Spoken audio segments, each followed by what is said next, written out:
Masz 20 000 złotych? To już nie są drobniaki, które możesz wrzucić na nieoprocentowane konto oszczędnościowe i o nich zapomnieć.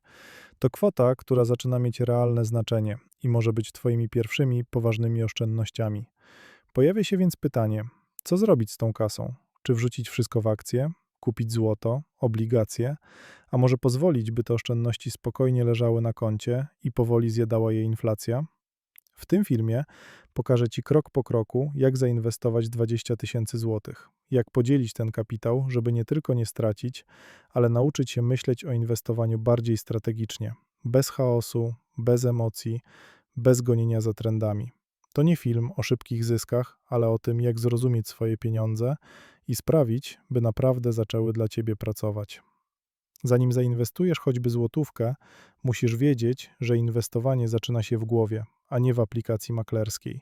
To ważne, bo wielu ludzi popełnia ten sam błąd. Mają trochę gotówki, więc szukają okazji.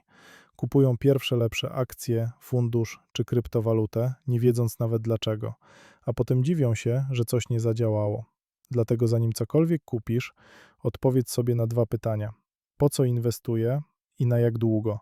Bo to właśnie te dwie rzeczy determinują Twoją strategię. Jeśli inwestujesz na rok, szukasz stabilności. Jeśli na 10 lat, możesz pozwolić sobie na więcej ryzyka i dywersyfikacji. I jeszcze jedno. Czy masz już poduszkę finansową? To kluczowy punkt. Poduszka to nie inwestycja, to Twoje zabezpieczenie. Minimum 6 miesięcy wydatków, najlepiej na koncie oszczędnościowym lub krótkoterminowej lokacie. Dlaczego to tak ważne? Bo gdy przyjdzie niespodziewana sytuacja, narodziny dziecka, awaria auta czy utrata pracy, nie będziesz musiał sprzedawać swoich inwestycji w najgorszym możliwym momencie. Przy kwocie 20 000 złotych możesz zbudować coś, co nazwałbym pierwszym prawdziwym portfelem inwestycyjnym. Nie będzie to eksperyment ani test, ale plan, który daje Ci równowagę i kontrolę. W praktyce taki portfel można oprzeć na 3 filarach: bezpiecznym, zrównoważonym i rozwojowym. Pierwszy filar to obligacje skarbowe, drugi ETF globalny, trzeci ETF na S&P 500 lub polskie akcje. Prosty, ale bardzo skuteczny podział. 8 000 złotych w obligacjach, 8 000 złotych w ETF-ie globalnym i 4 000 złotych części rozwojowej. To struktura, która pozwala Ci spać spokojnie, ale jednocześnie uczestniczyć w zyskach globalnej gospodarki. W filarze obligacyjnym chodzi o ochronę kapitału i spokój ducha. Obligacje skarbowe to nic innego jak pożyczka dla państwa. Ty dajesz pieniądze, a państwo obiecuje oddać je z odsetkami. Najlepsze dla ciebie to 4-letnie i 10-letnie obligacje detaliczne indeksowane inflacją. W pierwszym roku mają stałe oprocentowanie, a potem rosną zgodnie z inflacją plus marża. To znaczy, że jeśli inflacja wynosi 5%, a marża to 1, w kolejnym roku twoje oprocentowanie wyniesie 6%. Dzięki temu chronią siłę nabywczą pieniędzy. Nie zarobisz fortuny, ale też nie stracisz. Dla wielu początkujących to idealne pierwsze doświadczenie. Uczysz się cierpliwości i widzisz, jak działa procent składany. Obligacje możesz kupić bezpośrednio przez stronę obligacjeskarbowe.pl lub w oddziale PKO BP. I tu ważna rzecz. Obligacje to Twój filtr emocji. Kiedy rynki spadają, a portfel akcji świeci się na czerwono, wiesz, że część Twojego kapitału jest bezpieczna. Dzięki temu nie panikujesz i trzymasz się strategii. Drugi filar to serce Twojego portfela. Tu wchodzimy w świat akcji, ale w sposób mądry i szeroki. Najlepszym rozwiązaniem na start jest ETF globalny, a konkretnie iShares MSCI AXVI UCITS. To fundusz, który inwestuje w ponad 1500 firm z całego świata, od Stanów Zjednoczonych przez Europę po Azję. Kupując jeden ETF masz w portfelu takie firmy jak Apple, Microsoft, Nestle, Toyota, Samsung i setki innych spółek. Brzmi skomplikowanie, ale w praktyce to bardzo proste. Kupujesz jeden instrument, a on automatycznie rozkłada Twój kapitał na tysiące firm. Nie zgadujesz, kto wygra w wyścigu o klienta, stawiasz na globalny rozwój. W długim terminie takie ETF-y dawały średnio około 8% zysku rocznie. To nie gwarancja, ale dobra ilustracja tego, jak potrafi rosnąć światowy rynek akcji. Ten ETF kupisz łatwo na platformie XTB, bez prowizji i bez opłat za rachunek. To ważne, bo przy mniejszych kwotach każda opłata obniża Twój zysk. W ten sposób Twój portfel nabiera międzynarodowego charakteru. Masz ekspozycję na cały świat, nie tylko Polskę. Ostatnie 4000 zł to miejsce na coś bardziej dynamicznego. To część, w której uczysz się rynku kapitałowego. Sugeruję tu dwa kierunki. Pierwszy to ETF na indeks S&P 500, na przykład iShares Core S&P 500, fundusz zrzeszający 500 największych firm w USA, z których wiele to globalnie liderzy. Drugi wariant obejmuje kupno akcji jednej lub dwóch polskich spółek, które naprawdę rozumiesz. I to słowo rozumiesz jest tu kluczowe.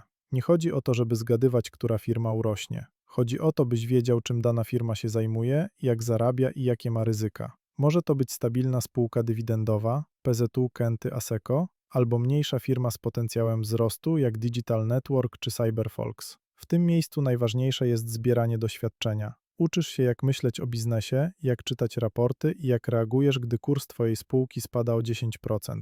Bo inwestowanie to nie tylko liczby w Excelu, to w dużej mierze emocje. I mała, ale szalenie ważna dygresja. Jeśli planujesz inwestować długoterminowo, koniecznie przyjrzyj się kontom IKE i IGZE. Dwa rozwiązania, które pozwalają inwestować dokładnie w te same instrumenty, co na zwykłym koncie maklerskim. Akcje, ETF-y, a nawet obligacje, ale z ogromnym atutem podatkowym. Na IKE nie zapłacisz podatku od zysków kapitałowych, jeśli wypłacisz środki po ukończeniu 60 roku życia. IGZE idzie o krok dalej. Każdą wpłatę możesz odliczyć od podstawy opodatkowania, co realnie obniża Twój podatek dochodowy już teraz. To nie są produkty zarezerwowane dla ekspertów czy ludzi z grubym portfelem. To po prostu mądre narzędzia, które pozwalają optymalizować podatki i budować kapitał na przyszłość. A co najlepsze, oba konta możesz prowadzić u tego samego brokera, np. w XTB, korzystając z tych samych ETF-ów i strategii, które już znasz. Masz już 3 filary. Teraz czas, by zaznajomić się z kluczową zasadą. To nie wybór pojedynczej inwestycji decyduje o Twoim sukcesie, ale proporcje między nimi. Tym właśnie jest alokacja aktywów. Dzięki niej wiesz, ile środków masz ulokowanych w bezpiecznych inwestycjach, a ile w bardziej ryzykownych. To balans między stabilnością a wzrostem. Kiedy któryś filar mocno pójdzie do przodu, na przykład akcje wzrosną o kilkadziesiąt procent, a obligacje w tym czasie tylko o kilka, możesz zrobić coś, co nazywa się rebalansowaniem. Czyli sprzedajesz część tego, co przyniosło ci duże zyski i dokładasz tam, gdzie wzrosty były mniejsze. Brzmi nudno, a jednak to jedna z najskuteczniejszych metod utrzymania dyscypliny i ograniczania ryzyka. Inwestowanie to nie jednorazowy zakup, to proces, który trwa latami. Twoim zadaniem nie jest zgadnąć, które aktywo urośnie, ale nauczyć się zarządzać portfelem w długim okresie. Kolejnym krokiem do sukcesu w inwestowaniu jest regularność. Zamiast czekać na idealny moment, po prostu inwestuj cyklicznie. Raz w miesiącu, raz na kwartał, tę samą lub podobną kwotę. To podejście DCA, czyli Dollar Cost Averaging. Strategia DCA działa, bo uśredniasz cenę zakupu. Nie kupujesz wszystkich walorów w jednym momencie, na przykład tuż przed szczytem notowań, ale też nie czekasz, aż rynek dokona korekty. Po prostu budujesz kapitał krok po kroku. To działa nie tylko matematycznie, ale też psychologicznie. Zdejmuje z ciebie presję, że musisz trafić w ten jeden moment. Nie potrzebujesz zaawansowanej analizy technicznej. Liczą się fundamenty spółki i skład ETF-u. Konsekwencja w działaniu to klucz do zdrowego, długoterminowego portfela. Najtrudniejsza część inwestowania? Nie inflacja, nie podatki, nie zrozumienie giełdy czy czytanie sprawozdań finansowych. To twoja głowa. Przy 20 000 złotych zaczynasz widzieć realne pieniądze. Zyski i straty liczone w setkach złotych potrafią już budzić emocje. Pojawia się pokusa, żeby działać. Myślisz, sprzedam, bo spada, albo dokupię, bo rośnie. I w ten sposób zaczynasz traktować giełdę jak kasyno, a nie narzędzie pomnażania majątku. Tymczasem dane i doświadczenia największych inwestorów pokazują jasno. Najwięcej zarabia ten, kto potrafi nic nie robić, gdy inni panikują. To trudne, ale właśnie po to masz 3 filary. Kiedy akcje spadają, twoje obligacje trzymają wartość, a ETF globalny przypomina, że światowy rynek akcji od 100 lat zawsze wychodził z kryzysów.